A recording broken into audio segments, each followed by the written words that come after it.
What's going on, yo? Well, I got a little confused on the time. So I've been sitting here for an hour doing a lot of work, but sitting here thinking nobody's going to show up today. Yeah, And I was wondering why you were asking about, because when I got on, I thought I was early, and you said, "Man, by the time somebody showed up," I said, "Oh, oh, well, I'm nuts. Can't help it. So what's happening with you guys? I'll tell you, David, what's going on? All good, all good. I guess you just had such a great Thanksgiving. You're still in the Thanksgiving fog. I'm just not good at time. you got the tryptophan brain." Oh yeah. Yeah, how was your Thanksgiving?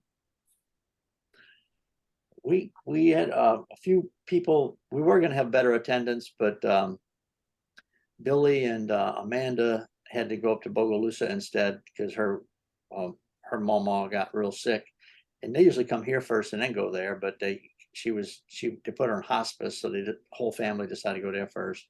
Oh, wow. And then Emily and Joe couldn't come, but other than that, everybody else showed up. You probably had a big one, Barry, huh? Yeah, we had about 18 people around the table. Oh, that's a big table. Yeah. Well, some of the kids had their own table, little kids. Yeah. Yeah, I remember that when I was a kid. There was always a little table for the kids, and I'd sit They there. like that better. The kids get to be by themselves and they can cut up and nobody's telling them Yeah. shit. Yeah. Yeah, they throw buns at each other and everything. Oh yeah. Oh yeah.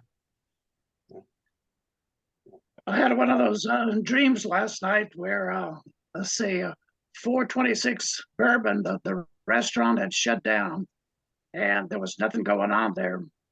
And so we were going to ask the lady or whoever it is that has the that owns the property if we could come back and open something up there. And it's going to be a combination banjo nightclub and coffee house and something else. And I was going to call you, Barry, to see if you could arrange the band. How about that? Some dream. Yeah. So how'd the dream end? Did it work? You did it Yeah. work. Yeah, it'd be banjo for the hearing impaired. It's Yeah. 50 years ago. It's so amazing that it was so long ago. Yeah, It's still amazing that we're still here. But that's good. Yeah, we had an okay Thanksgiving. We went to some friend's house because our kids are all gone. They're doing their thing in California, and my youngest son's coming up in a couple weeks before Christmas.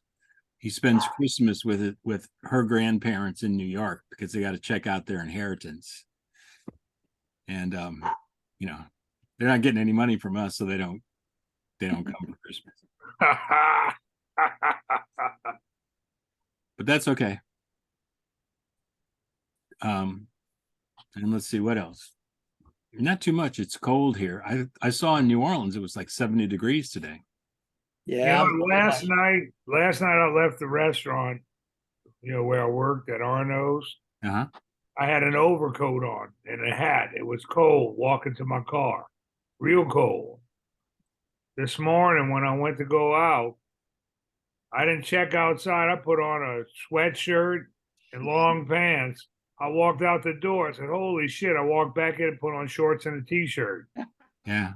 It went from like in the 40s to 70s Yeah. overnight. That's pretty, it's fine with me. I'd like that. And the day before it was vice versa. I went to pick up my grandson Elliot. I brought him to school, and I was wearing shorts and a t-shirt. And then by the time I got to his house, I mean, it was muggy when I got up, and I get to his house, the wind started, and I had to get him in a sweatshirt to get to school because it was going to get down in the 30s that afternoon. Yeah, Plummeted, then crazy. got back up.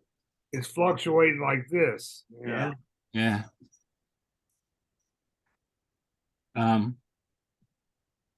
Yeah, it's just cold up here, but it's okay. I rode my bike the other day. It was fine. Well, I'm sitting out in my garage right now with the door wide open, and I'm in shorts and a t-shirt. It's hot. It's 72 degrees. That sounds good. Billy's trying to make us some things from the reunions. Yeah, I rendered some a few clips from the reunion, but I was trying to play them and it wasn't playing on this machine, so I'm re-rendering them and I'll load them on while we're talking, and maybe we can see something new. Hey, it's Mike Ooh. Johnson. Hey, guys, There's Mike. Hadn't seen you in a Oh, while. Mike, I've been Hey, hiding. Mike. Hey, Mike. Huh? There he is. How y'all how you doing? doing, Mike? I'm okay.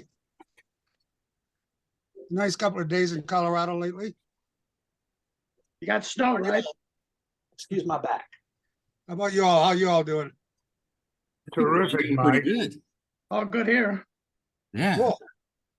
I gotta tell you, my computer's been screwing up on me lately and locking up, so if I just disappear all of a sudden, it's not me doing it, it's my freaking computer. I gotta figure out how to get that fixed.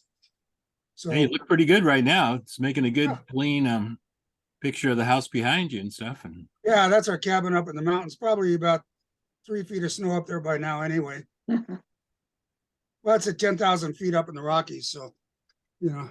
so when you have a get lot house of like snow up that high. when you have a house like that, do you winterize it or something? So you don't leave heat on all the time, do you? Well, we leave a little heat on in where the water line comes in from the street. In a little utility room in the back of the place, we have a electric water heater and a couple other things. We just leave a little heat on in there, but not the rest of the house. We use it about maybe 6 months out of the year and then shut it down for the winter. Hmm. It's too damn cold up there. And when we built it, it was that first big energy crunch in the early 70s. So the heat in it's all self-contained hot water baseboard heat that runs off 220 electricity. We should have done propane, but at the time, everybody was freaking out about gas prices and propane prices and stuff. So it's too hard to get up there in the wintertime anyway. The roads suck, and although it's plowed down in front of us, we'd have to pay somebody to plow out to get the cars right up in front of the building. But it's wonderful in the spring, summer, and fall. Yeah, I bet it is. So then do the utilities ever go out? Do you ever have a problem like things freeze up? Well, we had some problems with freezing in the wintertime. The not the water lines, but for some reason there'd be water backing up in the sewer line, and that would freeze and sometimes come up in the basement. And we had a mold issue a number of years ago because of it, but I had some friends in the business of mold remediation, and they took care of it for us. And things, but we don't do much. We put maybe some antifreeze in the sink P traps and the two toilets up there, but other than that, not much. Just wondering. Yeah, it's cool to ask, man, because up there you never know. And people up there in the wintertime, they've got power outlet outages all the time and water outages, and system are really really old. Yeah. Are you still hearing me? I've got weird things going We're on. still hearing you, but Yeah. I don't see you anymore. Your picture comes out and on. Yeah. Now There you're we back. go. Yeah, we used to have when I used to work in the Ozarks, which would get cold in the wintertime, and it was all summer houses. People would have they'd have a thermostat that would, if it went below 40, it would start flashing a light so that Yeah. your neighbor would know that the heater went out and to help you fix your house up. But just wondering. You don't have that problem in New Orleans. I remember living in Baton Rouge when it started freezing and all the pipes were exposed under the house and they started Yeah. freezing. And that was like the best time to be a plumber. It's a horrible job, but you made a lot of money. I don't know what's Just going have- on with my computer thing. I keep getting something flashing on the screen about saying your mic or something has changed from one thing to another thing. And so if I We click on hear this, you fine. You Yeah. sound good. You see us? yeah, I can see you guys fine. And when I click on the start video again thing, I'll come up, but then it goes as Right. Yeah. default microphone has changed to microphone Realtek USB 2.0 mic. I don't know what the hell that means. Well, we hear you. That's what counts. So David, how cold is it in the mountains? Is it okay? Yeah, it's great. It's like in the 40s now. And yeah, it gets down to about around freezing. Oh, I think it was in the 20s last night. But yeah, it's nice. It's good. I think it's going to be a little warmer this week, in the mid 50s during the week. Yeah, we're missing tomorrow. Yeah, tomorrow we're missing the Christmas parade in New Orleans. That should be pretty good. Yeah, it's gonna start at 11 in the morning. It Yeah. was gonna be in the afternoon, but didn't nobody expected Tulane to be playing for a championship game. Yeah, and LSU too. And so they decided to move it.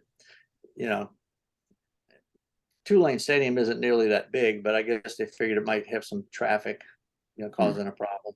Well, a lot of people gonna watch it on TV too. Yeah. And they got balloons and stuff. That sounded pretty nice. Yeah, I don't know where they're gonna fly them. I guess maybe down the middle of Canal Street. But with all the trees they got, it's kind of hard to find a big open spot. They can't look like the Macy's ones. Now, during the Macy's, when I saw the Louisiana alligator, that looked pretty good. Yeah, the float. But I was talking about those giant balloons. I know. New Orleans isn't really conducive. I mean, they don't have the big wide street except for Canal Street Yeah. to fly those big balloons. Yeah. What's the parade route? I don't even remember the Christmas parade. This is the first year. Oh, that's why I don't remember. Yeah. So But I it was starts- thinking, the other day that back when we were at the first I thought, well, how old is Joel? He's in his what, mid-70s, right? I mean mid-80s. Yeah, I think he's 87. And I'm 70 right now, so he's 17 years older than me. So back in the heyday of the mustache, I was in my early 20s, so that made him in his mid-30s. So he was the owner of a multi-chain nightclub at age 35, 37 years old. And I Yeah, never he thought owned it. He I owned never it thought like, of it like that, you know. he owned it like 10 years earlier. That's right. So he was in He his was in his 20s when he mid-20s. started. Yeah. Yeah, when I knew him, he was like 35. And I never thought of him as seeming much older than me, you know, 'cause we were playing together on the bandstand, you know. But yeah, it was a different way of looking at it, that he was only in his mid-30s when I was around, when he owned all the clubs. You know? Yeah. That's an amazing story. Yeah, Mrs. Schiavone's boy done good. How many times has Joel been married? You My got me. guess is twice. My guess is twice. I think it's at least 3. I think it's at Really? least 3. I would think 3. I don't think Is he married right now with I don't think Billy? he's married to Emily. I think she just takes care of him. Okay. I think. She has I a know different. he had Donna. And then The he first had, one I knew that he was married to was in 1970 was Alan. right, Alan and Donna. I think there was somebody between, there was a lot of years between Alan and Donna, and I think there was Right. somebody in there. Pretty sure. Because he had a daughter, Alex, with Alan, and then he has a couple of sons from another marriage after that. And I don't think Last he had time he Donna. came to New Orleans, he came with his daughter and son to Arno's and had dinner, stayed the whole night. Yeah, no, he was very gracious. I mean, he enjoyed the reunion, quite a bit. Even though he wasn't like up to his old energy level, but he was enjoying himself quite a bit. Yeah.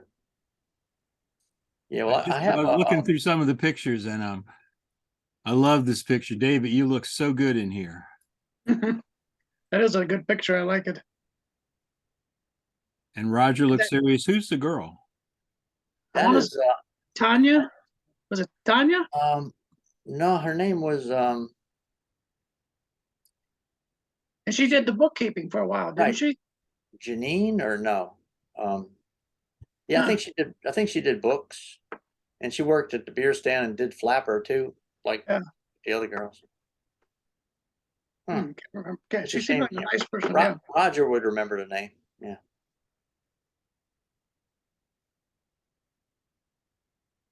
Yeah, I just Yeah, like the look on Maybe he David's looked face. good in a bebop hat. Yeah, you do. Yeah, I got one like it now, a couple of them actually. That picture that you showed of Roger on the email in his swimsuit and all, that one of the women behind him had quite an expression on her face, like, God, what am I looking at? Yeah, Let's see. I Well, got those in funny pictures, I think. yeah, I've got you got something else, Tom?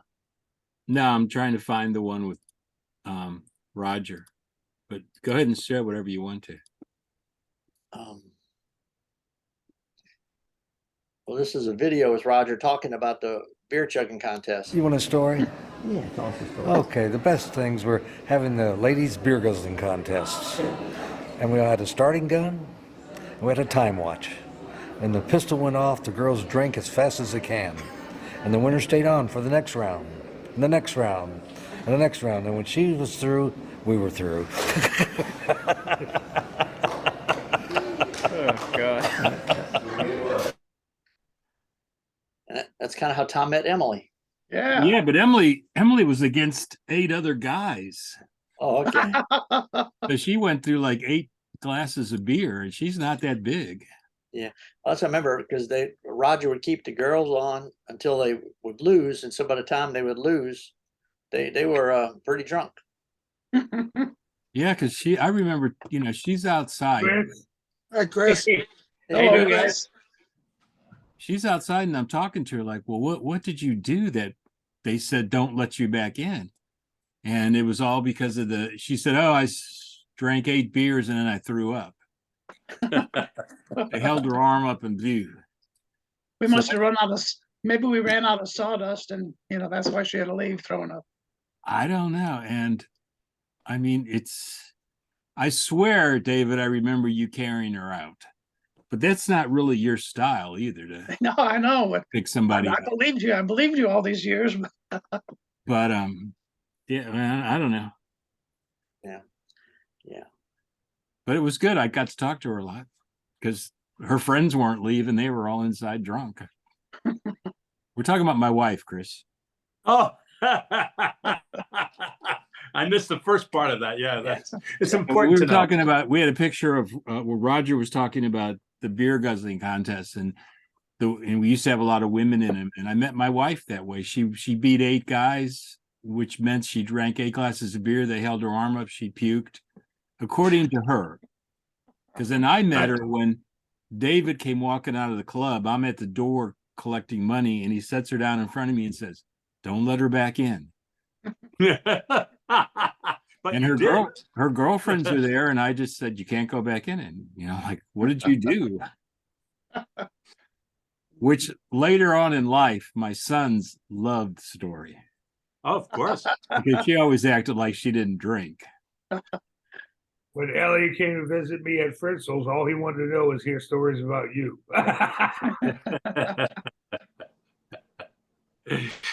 Yeah, well, my son was out of college, and he came with his friend who was getting married, and they were having their bachelor's party down in New Orleans. And I sent him over to Fritzl's to meet Barry, and Barry had some good jokes. They still laugh about. I think the one about a quickie, or I don't know, but they had a great time. They thought you were, A quickie. Okay. and my son's pretty smart because at bachelor clubs you're always going to go to the strip joints. So they ended up at a strip joint, and the money machine in the strip joint to get dollar bills, it cost you $35 just to get the money. Not, and you didn't get 35 ones for it. And Elliot had brought $1,000 worth of ones. So he had, selling them to his friends. Hey, Gim. How you doing? Hello again. Yeah. Everybody have a happy Thanksgiving, I hope. Yeah. Yeah. Very good. Yeah. Jolly good. Jolly good. Yeah. Jolly good. Always fun to see the grandchildren. So we spent a week. We spent a week up in Boston. Yeah, that sounds nice. Yeah, well, they're getting older, and they're all taller than I am. So it's the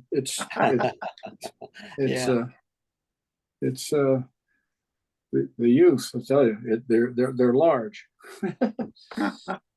large people. Anyway, they're all fine. Everybody's fine. Thanks, and I hope everybody's fine with you guys. Yeah. Yep. Anyway, I started putting together some things. I had to re-render it since the quality isn't as good as I like, but I'm gonna fix it. I couldn't get them to play earlier, so I re-rendered them. but these are some of the clips from when I was talking to people. Cool. 68 in Denver, Colorado, playing tuba. Oh, okay. And as it turned out, the instrumentation, of course, was for two banjos, trombone, tuba. And one of the banjo players was leaving, and they wanted to know if I wanted to play. So I brought a banjo and a book, and 2 weeks later, instead of working 2 nights a week as a sub, I'm working 5 nights a week as a side banjo player. So, and then took over the band, several months later. My grandmother started me on a ukulele, and my dad had a banjo in a closet. And that was it. The rest is showbiz history. What's my favorite mustache song?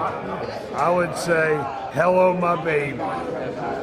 Hello, my baby. Hello, my honey. Hello, my ragtime gal." Joe Schiavone was one of the biggest musical influences I ever had in my entire life. Thanks to him, I went to the White House and Yankee Stadium and Shea Stadium and Radio City Music Hall and New Orleans Mardi Gras. We just had a great time. 7 of the best years of my life. That was before you met me, right? That's where we met. I'm only kidding. That's where we met. You met in the Yeah, we father's met house? in, yeah. So you were attracted to the banjo player?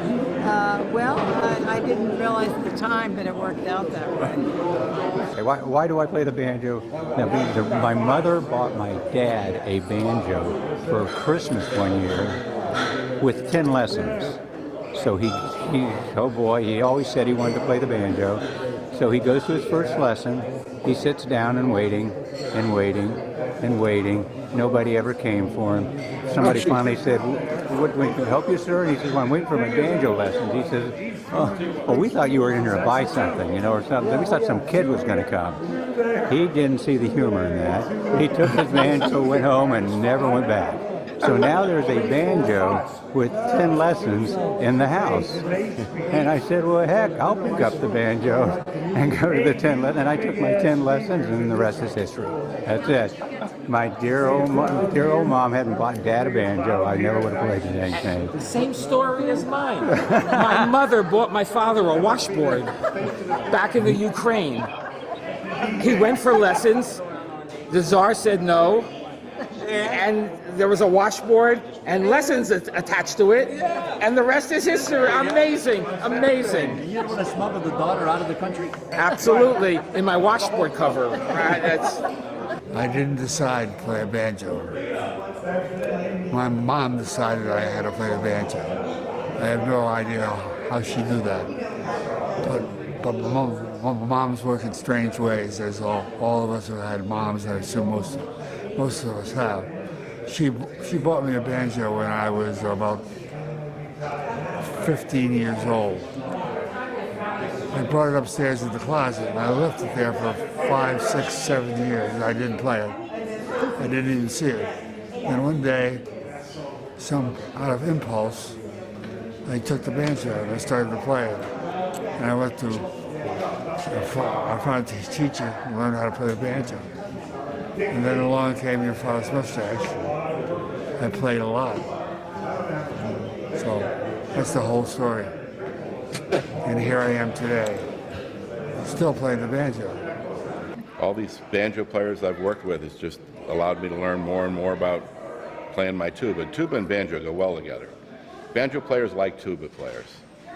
I go to these banjo reunions and banjo festivals and all, and I'm a tuba player, and I get to play more than any banjo player who's there because I get to play with all the different banjo players. So it works out good for me.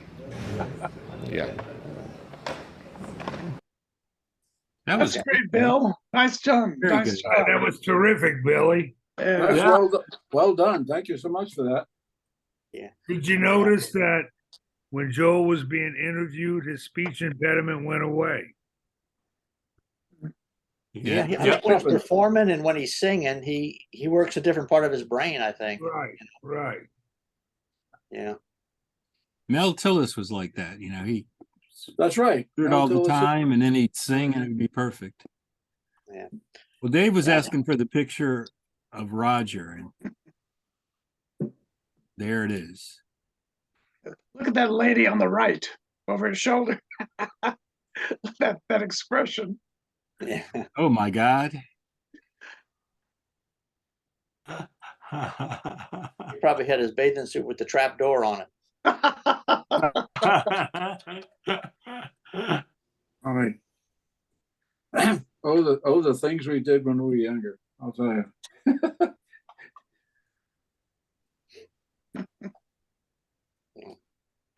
Gee whiz. Yeah, I played. You have something else coming up, Tom? Or Nope. no? Okay. I played this last time, but it was before most people got on to watch. I think Chris saw it, but I kind of liked it because it kind of showed off the some of the bands. See if I can find it real quick here.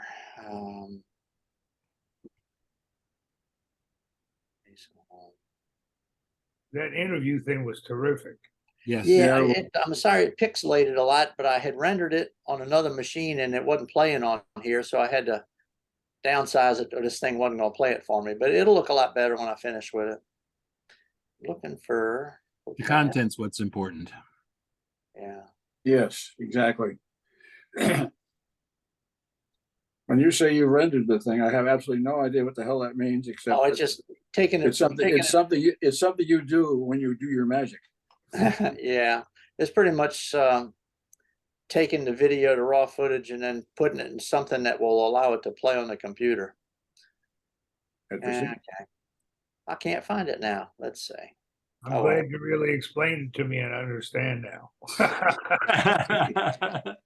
Better than me. Yeah. Let's see. Okay.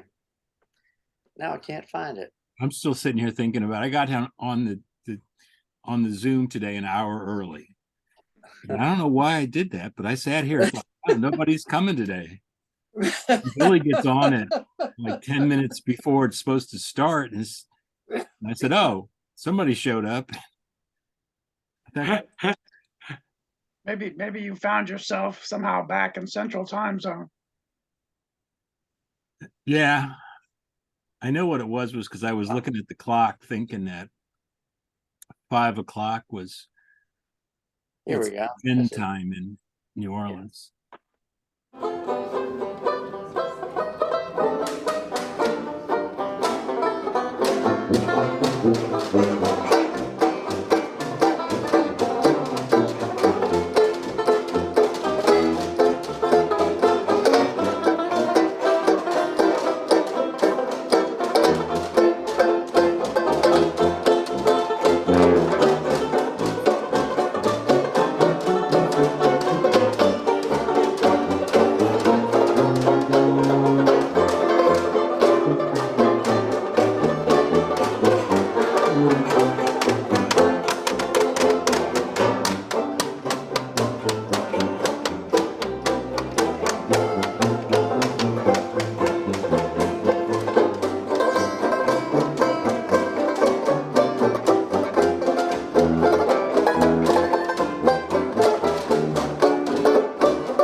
That's a great clip. That's great. Yeah. I enjoyed Roger? that was our last little afternoon together, you know. Oh, yeah. And it was I enjoyed just listening to the banjos going and I jamming. didn't hear the trombone. Where'd the trombone player go? What What the hell's going on? was late. You Roger, were we supposed were- to bring the trombone. Yeah. We were talking about your picture that I used on the invitation this week and the lady behind you. That's my manager's outfit. I have a new suit, We could tell by the tie. Yeah. a nice hat, and a dirty pair of shoes. But we like the lady behind you, like looking at you She like, started looking at me, what the hell is that? We were doing an outside job in Lake Charles, Louisiana, at this country club. The band was playing. I was there with, I think there were 3 or 4 other waiters running around, just getting everybody involved in the music. And we stayed overnight there, of course. We couldn't drive back to New Orleans after that event. Look, on that last clip, the mustache, we all started out seated playing the banjo. Everybody was seated, and Joel wanted us to stand up. So Yeah. we got pissed off at that, but Joel brought it to a new level, lying down banjo. Yo. I like that. Yeah, lying down banjo playing. I'm still playing the damn banjo. Look. Yeah, we should have done that on Bourbon Street. Oh, brought cots up there and laid down. I'm surprised it just didn't happen naturally. Yeah. Yeah, I Joel. used to play the Philly club with George French, and at the end of every night, he would slide off the bandstand onto the first table. He would just like go out and just like slide right out there, and I'd have to carry him home to our place. He was quite the The apartment we had. character.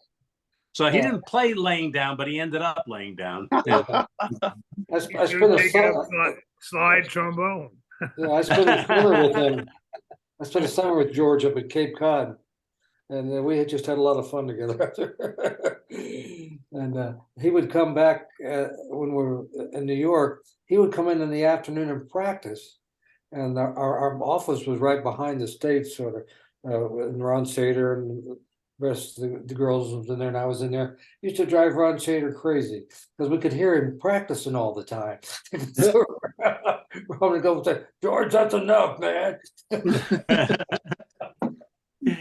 He was very generous to me. I know that when I went to Philly as a totally new guy and didn't know how to play the banjo and didn't have a dollar to my name and didn't have a place to stay, and he really looked after me. And that was I'll never forget. A good guy. I have some pictures of him at Cape Cod. I'll have to find him and share them with you guys. He was quite the gem. A lot of fun.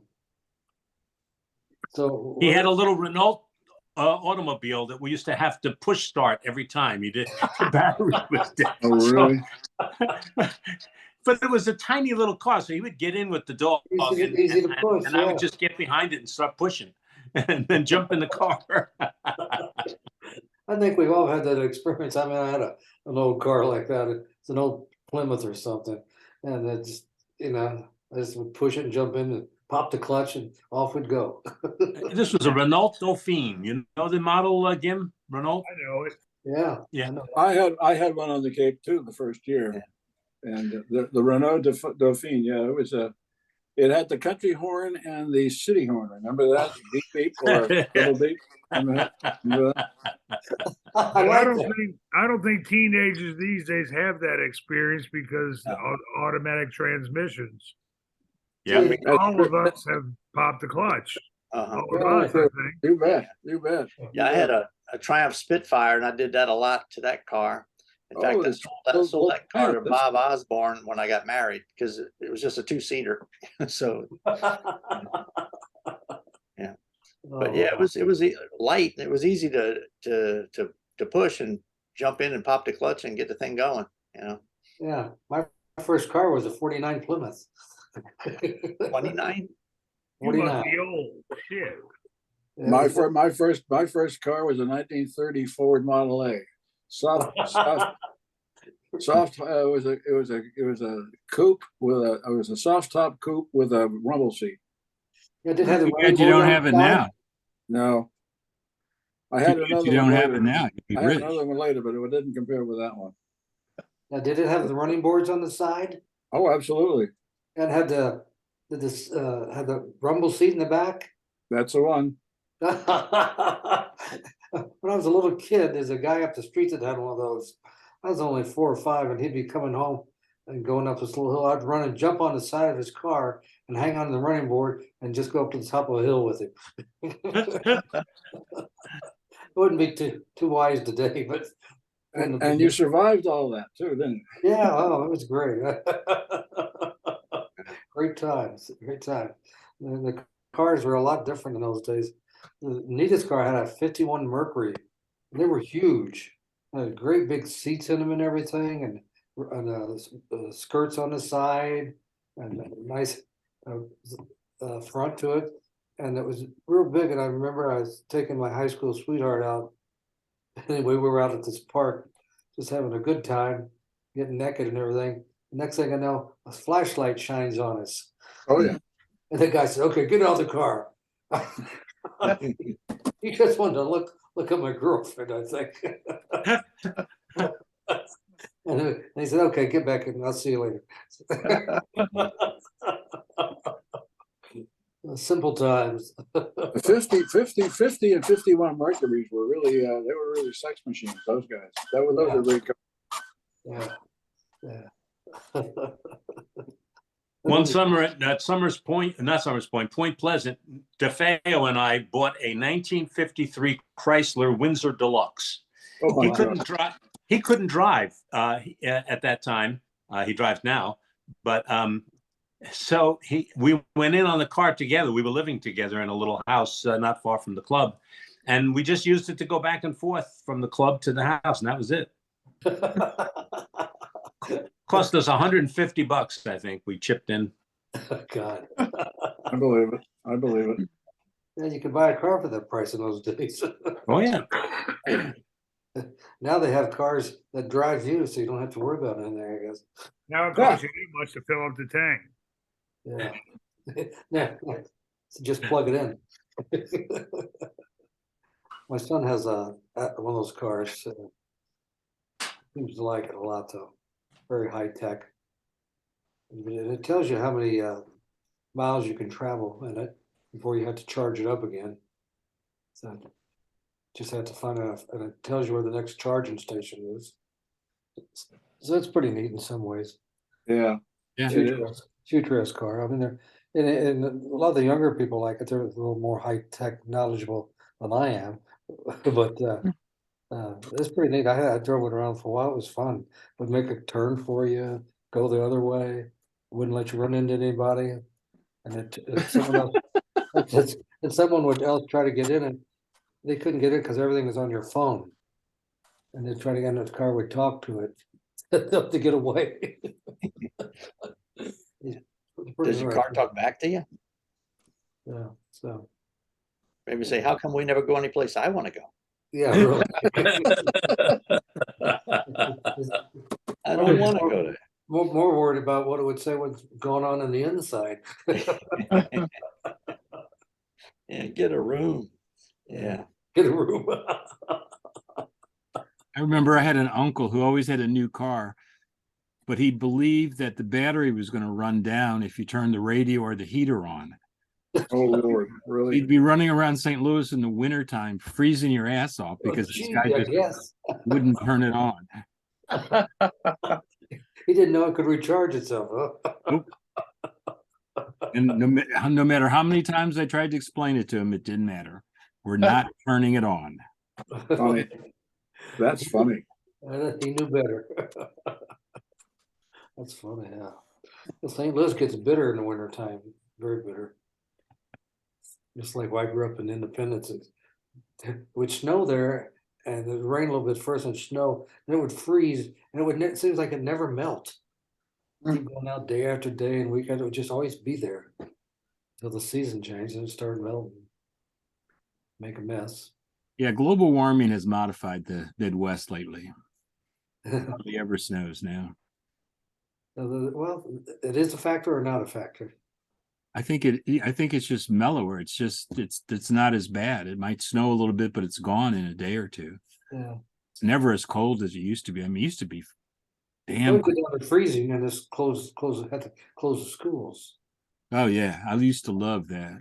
Yeah, that was great. I love that when it would snow real hard, like 6 to 8 inches or more, and then close the schools.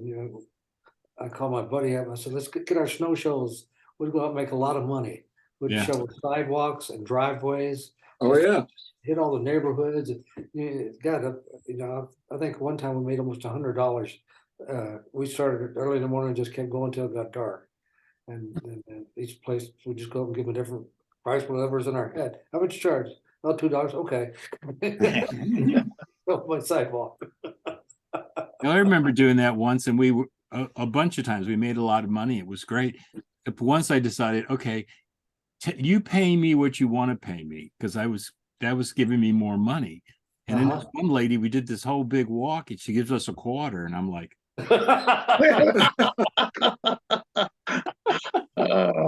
she was from the very old stage. yeah. But a quarter was a lot of money, I guess. Used to be my weekly allowance. Yeah, a quarter. Yeah, me too, come to think of it. But we could get into the movies for a quarter. Yeah. Right. Double feature. Yeah. Double feature, And all the concessions were a nickel. yeah. God. People don't Yeah, use we old now, huh? You guys are older than I thought. I mean, yeah, when My granddaughter's managing one of the first went theaters to the- now, assistant managing one of the theaters, so I get in free whenever I want anyway, so. When I first went to the movies, they were 11 cents. And then when I was about, I guess, 10 or 11, they raised it to 20 cents, and I was outraged because my allowance wasn't going to cover that. And I couldn't find enough pop bottles to return. Get 2 cents each for pop bottles now. Yeah. But I couldn't get enough to get a movie admission plus a candy bar. Yeah, that was when you could collect pop bottles and turn them in and get some money. Oh yeah. Oh yeah. We used to go to this one store. I know the owner knew it. We'd go out behind his place and pick up bottles and turn around, walk in the front door. He'd give us money for them anyway. He figured you were industrious. We thought Billy we and were I really used cool. Billy and I used to work at Channel 26 and in New Orleans. And one of the shows that I directed was this movie review show with this guy named Sterling Smith. Oh, yeah. He would go and check out all the movies. So he goes to this old theater called the Orpheum in the middle of New Orleans. And he goes in and he gets his popcorn and his soda, and he sits where he'd like to sit, very in the middle of the theater. And then he thinks a cat just jumped in his lap when the movie starts, and it turned out to be a big rat. Oh, God. Oh. So that movie didn't get a very good review. Oh my gosh. No, I remember Sterling Smith Well, completely almost they were destroyed him. brave. The rats were brave down there. Sometimes they come out when we were open, and it's what someone would scream or something. That's all rats. Yeah, Hey guys. Hey, Chris, Hey, how you doing, Dave? Chris would understand Christmas season? Chris would understand this, that Sterling, we used to chroma key blue with a blue background, and you could never convince Sterling not to wear like a blue tie or a blue shirt. And then we'd roll a clip from the movie, and it would be coming through his tie. Playing on his shirt, yeah. Yeah. Crazy. And Billy was there. Billy was editing the films. Yeah. Well, Making Sterling, comments. we had a mint copy, a brand new copy, never been played anywhere, of Citizen Kane. Oh, Really? Sterling wanted to show it at his house to some friends, so he brought it home with a self-feeding projector and didn't have it threaded right. And so about the first 5 minutes of thread, he tore first 5 minutes of the movie, he tore about every sprocket out of it. Oh He my just God. gone. It's like it's piled up on his floor, and we we're supposed to show it like that week. So I had to use my tape splicer and splice every single frame and pop holes in it so the projector would feed it. So, Oh my gosh. so United Artists sent us a big bill to replace the the brand new print, so, yeah. Well, they yes, used there to are- always let me take Star Treks home, and Yeah. I had a projector, and we'd have these parties, and people would come over, and we'd watch Star Trek, blowing up on the wall. That was fun. Yeah. And I got some clips of Marty Fay, because Marty, if he wouldn't have been for him, we wouldn't have got this reunion going. That's for sure. I don't know That if he is ever for sure. checks in, but That's good. I got a few clips I put together with him in them. Oh, good. Yeah. That tongue was provided by Marty Fay. Okay, just anything you want to say before we get started? Well, I'm very happy that we got this together. I'm very happy for everybody that could make it. I understand that a lot of people wanted to come but could not for various good reasons, except for the ones that had daughters getting married. I don't know where their priorities are, but it'll turn out to be okay. We had a fun time yesterday. We're looking to have another fun time today and tomorrow. That's all we can do. Have some fun. It was signed, so you need to welcome everybody to the club. Yes. Welcome to our 60th reunion, held at a bar called The Bar in New Haven, Connecticut. Ain't it great? We're still alive. I'm very happy with you guys. There you go. In fact, I'm thrilled to see you all again and spend some time with you and see you still smiling and still playing our songs. So we're grateful to you, all of you, Marty particularly. Marty, let's give Marty a round of applause, will you? Yeah, Marty. Yeah, Marty.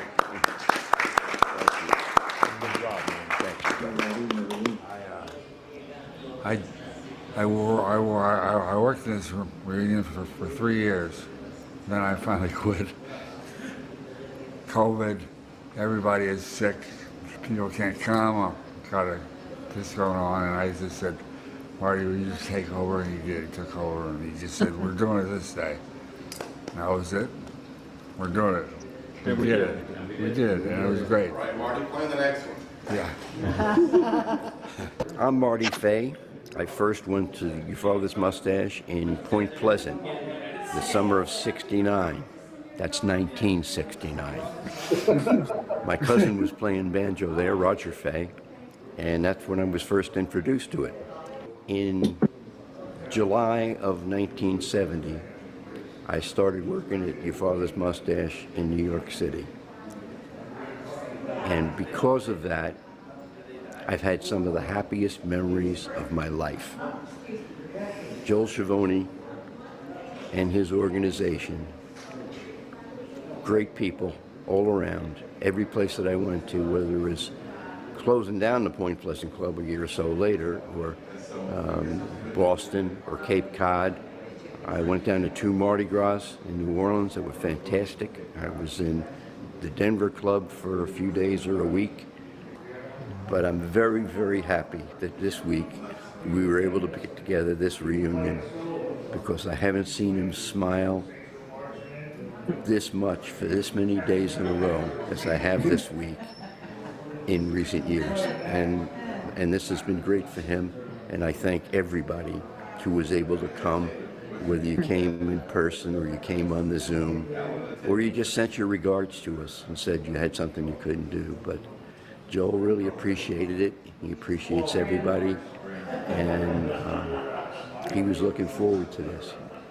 And I think it was a very successful week. So thank you. That was great. That was Yeah, that was awesome. lovely. Good, very good. Very good. Yeah, no, Marty busted his butt on that one. Yeah. He sure did. He sure did. There's a lot of work to do with these things. No, but really, that just before that, I have a long clip of Joel. He's talking about the next reunion. On that. Yeah. He even said something about a cruise ship, so I don't know. That would be kind of fun. Yeah. Yeah, it would be. It would be fun.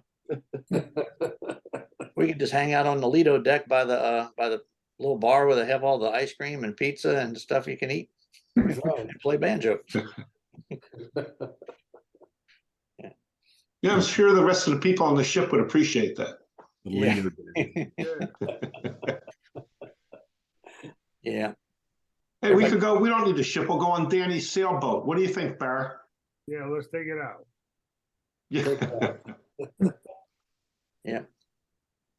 Hey, we Danny's can been take- promising take me a- he was going to come to the North Shore on the sailboat and call me, but it's 24 miles across the water. He hasn't called me yet, so I don't know. You got a nice boat, man. You can live on that thing. Yeah. We could take the riverboat down the Mississippi and end up in New Orleans. Yeah. There you go.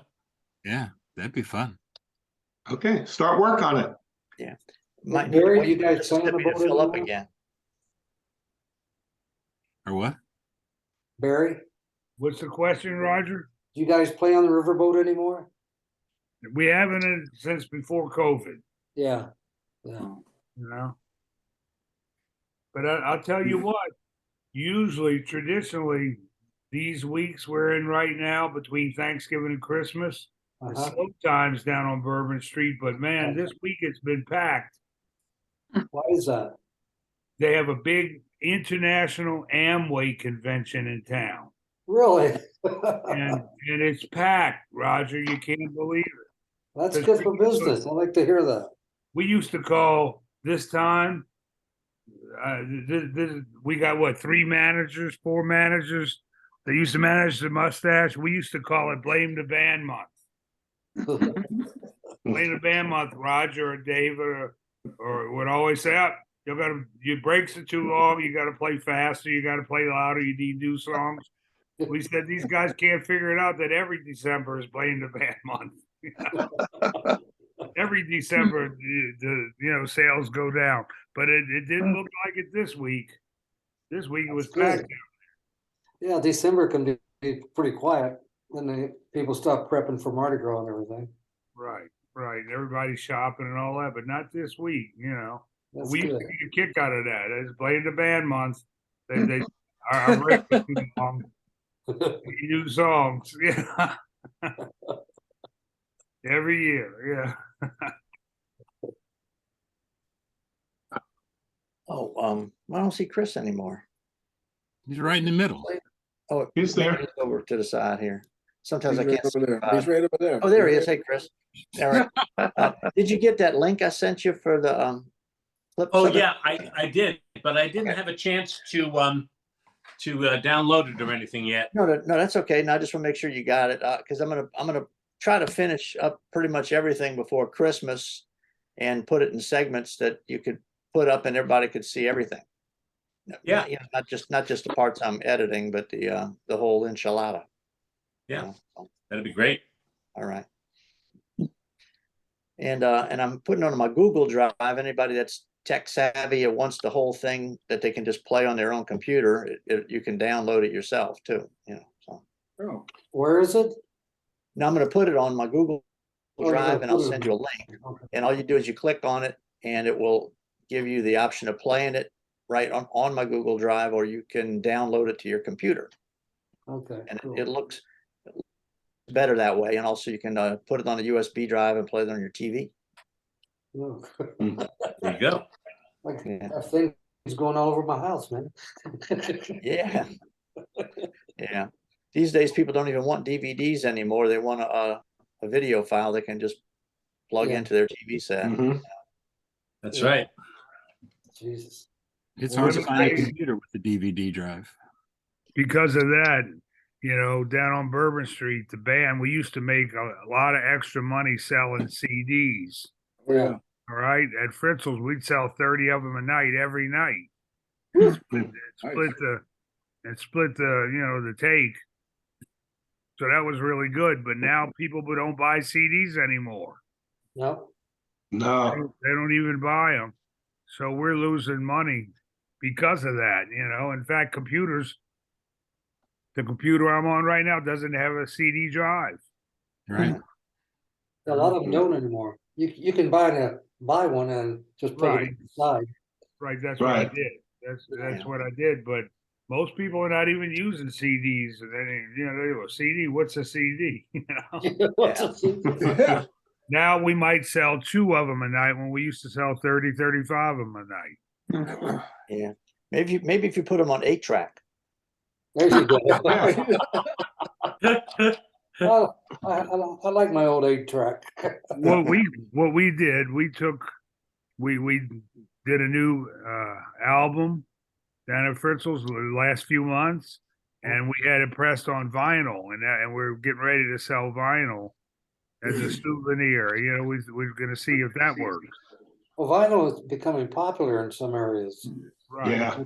People Yeah. start to collect it again. Yeah, so we're going to press it in vinyl. That's in the works right now. The new Fritzl CD going to be in vinyl. We'll see if people will buy that more than CDs. Well, I don't know. Yeah. Well, they might not have anything. Well, to let play me know about. when you do that, because I'm going to open up a turntable store next door to Fritzl's. There you go. Yeah, the kind where you have to turn the crank. Yeah, that'd be a good thing. Yeah, I've got one of those. I have one. I One of those. got rid of mine. Yeah. Most of it just wanted as a souvenir, some type of souvenir, even Oh, with yeah. CDs, you know. But when you say CD, that turns them off. They don't want that. Yeah, and they want an MP3 file or something. Yeah. Yeah, but it's so Okay, hard. we You can- can't. Well, you can Barry, copy what it you so can do is, easily. listen, if you put all those on a thumb drive, they might buy that. Right. Yeah. No. That's easy. You just plug that in and you're done. Right.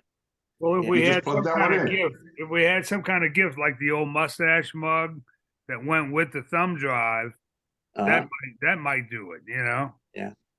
I'm trying to come up with ideas, you know, on how to sell more because we're not making the money we used to because of that, you know. Yeah. Anyway, I have a few words from Chris here from the. But the big thing about the mustache was the level of acceptance. When I walked into the mustache, I didn't know anybody. They didn't know me. But you would think that we had been, you know, brothers or cousins or whatever, and everybody just accepted me. And I was like the youngest guy. I didn't know one end of anything from the other, but nobody cared. Everybody was just very accepting and supportive, and I think that was the big thing. The other big thing was the amount of responsibility that Joel and the other managers were willing to give to somebody who had no reason to have that responsibility. And, you know, we would go on these outside jobs, we would travel with the band and all of this stuff. And here I was like 18 or 19 years old. And, you know, what can I say? To manage what was going on, he had the confidence in me to say, you know, you can do this. And I did. So I think that was just a great life lesson for later on, the confidence that built in me, and friendships that lasted a lifetime, obviously, because here we are. That's a good statement. Good Well statement. said. Well said. Good. Well said. Well said. Yeah, I have many more things. I'm putting them together. I just didn't get to all of them yet, but you know, because it's going to be kind of in segments. I have the whole first concert at the hotel the first day we were there. I sent that to Chris. It has all those songs on it, and also most of the concert we did. I'm still working on the last day, plus all the interviews, and then I'll put it all together. I think Hey, you should do it in vinyl. You have time to play that first one you did with the multiple people. There was some people on now that weren't on. Oh, okay, yeah, I can do that. We can Okay. see that. Okay, let me get back here. I guess it's about 4 minutes long. I'm going to sneak off, guys. I got to go. Okay, Chris. Take care, Chris. See you again. Take care, Chris. We'll See see you you. next week. Here. 68 in Denver, Colorado, playing tuba. Oh, okay. And as it turned out, the instrumentation, of course, was for 2 banjos, trombone, tuba. And one of the banjo players was leaving, and they wanted to know if I wanted to play. So I brought a banjo and a book, and 2 weeks later, instead of working 2 nights a week as a sub, I'm working 5 nights a week as a side banjo player. So, and then took over the band several months later. My grandmother started me on a ukulele, and my dad had a banjo in a closet. And that was it. The rest is showbiz history. What's my favorite Mustache song? I would say, "Hello, my baby." Hello, my baby. Hello, my honey. Hello, my ragtime gal. Joe Schiavone was one of the biggest musical influences I ever had in my entire life. Thanks to him, I went to the White House and Yankee Stadium and Shea Stadium and Radio City Music Hall and New Orleans Mardi Gras. We just had a great time. 7 of the best years of my life. That was before you met me, right? That's where we met. I'm only kidding. That's where we met. You met in the Yeah, we met in, yeah. So you were attracted to banjo playing? Well, I didn't realize at the time, but it worked out that way. Why do I play the banjo? My mother bought my dad a banjo for Christmas one year with 10 lessons. So he oh boy, he always said he wanted to play the banjo. So he goes to his first lesson. He sits down and waiting and waiting and waiting. Nobody ever came for him. Somebody finally said, "What can I help you, sir?" And he says, "Well, I'm waiting for my banjo lessons." He says, "Oh, well, we thought you were in here to buy something, or something. We thought some kid was going to come." He didn't see the humor in that. He took his banjo, went home, and never went back. So now there's a banjo with 10 lessons in the house. And I said, well, heck, I'll pick up the banjo and go to the 10 lessons. And I took my 10 lessons, and the rest is history. That's it. My dear old mom hadn't bought Dad a banjo, I never would have played the dang thing. The same story as mine. My mother bought my father a washboard back in the Ukraine. He went for lessons. The Tsar said no. And there was a washboard and lessons attached to it, and the rest is history. Amazing, amazing. You didn't want to smuggle the daughter out of the country? Absolutely, in my washboard cover. I didn't decide to play a banjo. My mom decided I had to play the banjo. I have no idea how she knew that. But my mom's work in strange ways, as all of us have had moms, and I assume most of us have. She bought me a banjo when I was about 15 years old. I brought it upstairs in the closet, and I left it there for 5, 6, 7 years. I didn't play it. I didn't even see it. And one day, out of impulse, I took the banjo and I started to play it. And I went to I found a teacher and learned how to play the banjo. And then along came your father's mustache. I played a lot. So that's the whole story. And here I am today, still playing the banjo. All these banjo players I've worked with has just allowed me to learn more and more about playing my tuba. Tuba and banjo go well together. Banjo players like tuba players. I go to these banjo reunions and banjo festivals and all, and I'm a tuba player, and I get to play more than any banjo player who's there because I get to play with all the different banjo players. So it works out good for me. Yeah. Okay. Yeah. That's good. Good. Very good. Yep. And I got some Barry and Dottie on tape too. They met at the Mustache also. I have that story. Right. So Barry and Dottie, and also Tom and Emily met at the Mustache, Can you hold that till next week? I gotta go. Yeah, okay, Gim, good to see you again. Take care, Gim. Take care, Gim. Be well, man. Okay, John, see you. Okay. All right, y'all. I'm heading out myself. Okay. Yeah, I think I'll head out too, guys. Take care. Okay. Are we on See next you week? next week. Ira, take care. Okay. Thank you, Tom. Thank you, Thanks. Bill. No We're problem. on for next week, right? Thank you, Okay, See you Bill. yeah. next week. See you next week. Bye-bye.